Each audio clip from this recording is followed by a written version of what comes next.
Today's FAQ is, how can I ask someone out in church? In church.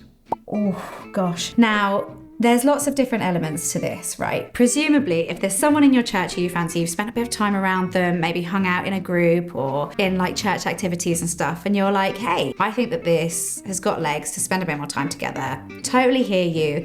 It's always good to ask, okay? How to do that? Well, if you're in like a group WhatsApp group or something, or you have their phone number, I strongly recommend a voice note. And I'll tell you why. Because you can convey your tone, you can say really lovely things, you can hear someone's heart in a voice note, but you're not trapping the other person into an instant response. They can take a little bit of time to listen to it, maybe listen to it again, have a think, have a pray about it. Whereas if you pick up the phone or ask them in person, yes, they can hear your tone, they can hear your heart for it, but they kind of have to just jump to a response. And that may mean that if they're going to turn you down, they don't do it in the best way because they're sort of caught off guard and they're trying to think of the kindest way to say no. Or it could mean that they say yes, but actually that's because they feel a bit awkward because they want to say no. Or it could mean that they say yes and that's just great and there's nothing wrong with that. But I think that in terms of protecting yourself and them and giving everyone the best shot at really strong communication, I love a voice note for that reason. It may be that you don't have their number, in which case,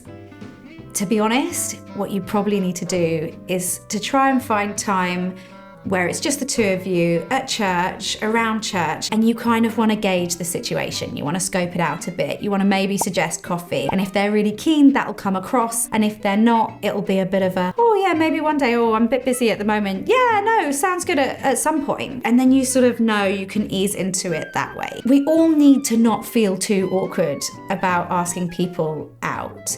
It is vulnerable and it is a bit sore if somebody says no. But actually, if we just sort of skirt around each other, we're never actually going to get dating. We're never going to see if there are potential matches within our own church communities. I can see why people are a bit afraid to do that, because if somebody says no or they date for a while and then it turns out not to be a thing, then they're still in the same church. So it's kind of like dating someone at work. You know, you're still going to see them regularly. I think whilst that is difficult, community comes with difficult, interpersonal relationships and interactions. As long as everyone's respectful, gives people the space that they need, and has behaved well within their relationship, hopefully you'll be able to move forwards and still worship in the same place together in time.